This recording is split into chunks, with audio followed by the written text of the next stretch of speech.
Todo ocurrió una cálida noche de verano, de esas en las que, aunque la temperatura es agradable e invita a dar un largo paseo bajo la luz de las farolas, da la sensación de que todo el mundo se ha puesto de acuerdo para encerrarse en casa. Eran, más o menos, las 2 de la madrugada.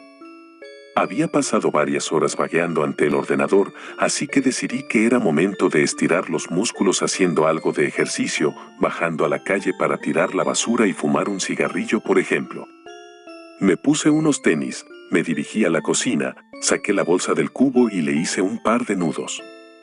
Tras cerciorarme de que no olvidaba llaves, encendedor, ni tabaco, cerré la puerta del apartamento y me dirigí escaleras abajo. Habría podido elegir tomar el ascensor, pero, teniendo en cuenta que a esos cacharros les suele dar por pararse de golpe, habría sido un error quedarme encerrado dentro con la única compañía de una maloliente bolsa de basura. Recorrí los pocos metros que separaban mi puerta de los contenedores, disfrutando del ambiente de soledad que reinaba en mi calle, unido a la tenue iluminación y la invisible caricia procedente del asfalto caliente bajo mis pies. Tras meter la bolsa en uno de los cubos, volví a mi puerta y, antes de entrar, encendí un cigarrillo, disfrutando de cada jalón, mientras oía en la distancia el sonido de ambulancias y coches acelerando, la banda sonora que suena de fondo cada noche en la gran ciudad que es Madrid. Mientras daba buenos jalones de mi cigarrillo, eché un ojo al gran edificio de viviendas que esperaba mi regreso, un bloque levantado a finales de los años 60, con paredes de ladrillo rojizo, 6 pisos y una planta de garaje bajo sus cimientos, similar a los cientos de edificios que, en aquella época, el Ministerio de Vivienda construyó en todo Madrid. Junto al portón de entrada, aún se conservaba la placa que daba fe de ello. Mis padres fueron los primeros dueños de la casa. Tras el paso de los años, su afán ahorrador les permitió hacerse con un rancho en las afueras, por lo que yo, siendo hijo único, tuve la suerte de pasar a ser el dueño y único habitante de la vivienda. Cuando acabé el cigarrillo, tiré la colilla al suelo y entré en el pasillo. Por un momento, pensé en subir caminando hasta el 5º piso, donde vivo, pero la vagancia pudo más, así que toqué el botón del ascensor. Cuando este llegó a la planta baja, entré en el habitáculo. Una de las curiosidades que tenía aquel edificio era dicho ascensor. No todos los bloques de viviendas de la época contaban con uno, y se consideraba una mezcla de lujo y suerte el poder llegar a casa en uno de estos cuando se levantó el edificio. Esto hacía que la estructura fuese algo vieja, sus paredes, sus espejos y su cuadro de botones tenían más de 50 años. Lo que más me llamaba la atención de este último detalle era el correspondiente al garaje. Había un botón para cada piso, excepto para el sótano, en cuyo lugar había una cerradura. Todos los vecinos teníamos copia de la llave. El motivo era, según los constructores, evitar que el cálido garaje se llenase de mendigos por las noches. Miré aquella cerradura con curiosidad. Aquella vieja cerradura. Entonces, una idea se me pasó por la cabeza. En lugar de pulsar el botón del 5º piso, eché mano al manojo de llaves que había en mi bolsillo e introduje la llave correspondiente. Para acceder al sótano, había que girar la llave hacia la izquierda, pero ¿qué ocurriría si la giraba hacia la derecha? Hice la prueba. Nada. La cerradura no abría, como era de esperar. Siendo terco, volví a intentarlo, girando con más fuerza. Con mucha más fuerza. En ese momento, de forma inesperada, la cerradura cedió, poniendo el ascensor en marcha. Sorprendido ante aquello, fijé los ojos en el indicador luminoso. Mientras el ascensor descendía, aquel pasó de mostrar un 0 a mostrar un -1. Pero, llegado a este piso, el ascensor no se detuvo. Durante casi un minuto, el trasto continuó bajando, traqueteando y rugiendo como de costumbre. El indicador luminoso mostraba 2 guiones intermitentes.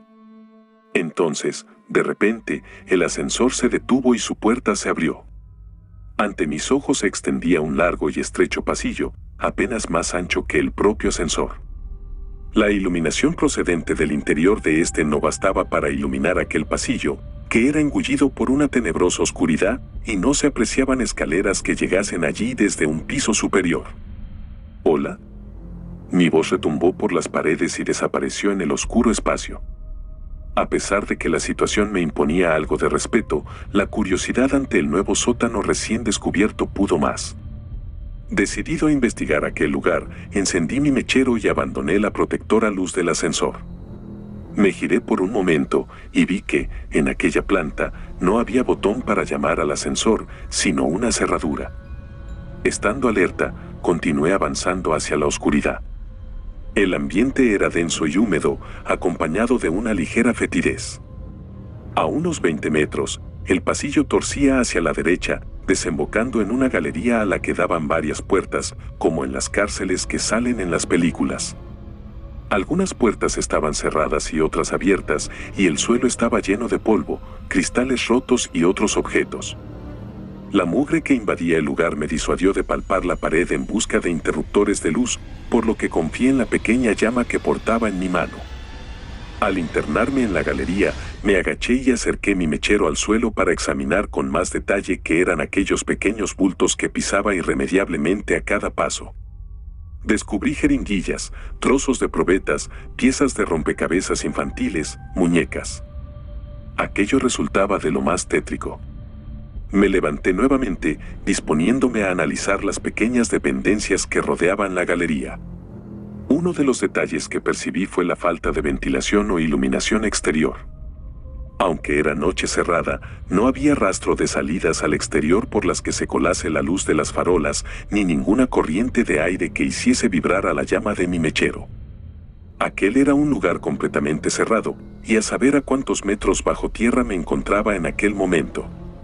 Recorrí varias de las salas y vi que todas tenían elementos en común, pequeños, anticuados y oxidados camastros, mesitas y sillas. Y material médico. El lugar estaba infestado de gasas, correas, pastillas desperdigadas por el suelo. Aquello parecía un hospital en miniatura. Un hospital antiguo y fantasmagórico, detenido en una época pasada, en el que la acumulación de polvo es el único indicador del paso del tiempo. Aún me arrepiento de entrar en una de aquellas dependencias.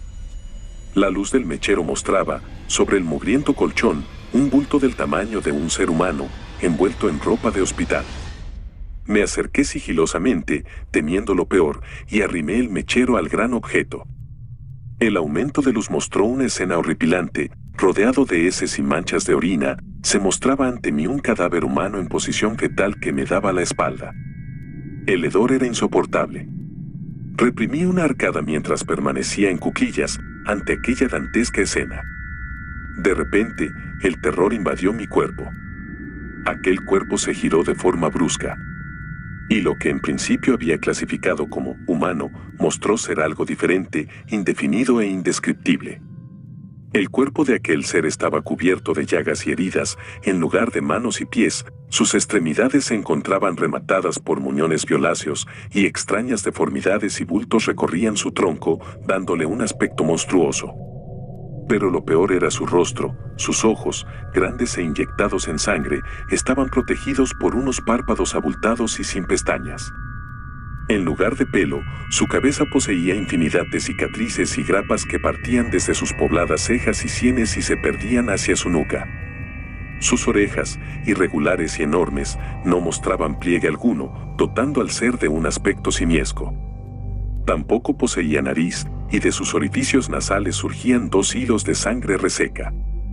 Rematando aquel cuadro tan desagradable, se encontraba su boca, un orificio de comisuras agrietadas, sin labios, de cuyo interior carente de dientes y lengua, provenía el peor olor a podrido que he percibido en mi vida. Sus ojos se fijaron en los míos, y de su garganta surgió un bramido gutural, ronco y a la vez potente. Grité con todas mis fuerzas y mi voz se entremezcló con la del monstruo. Teniendo en cuenta la postura en la que me encontraba, caí de espaldas sobre el mugriento suelo, y el mechero se escapó de mi mano, dejando el lugar en la más absoluta oscuridad.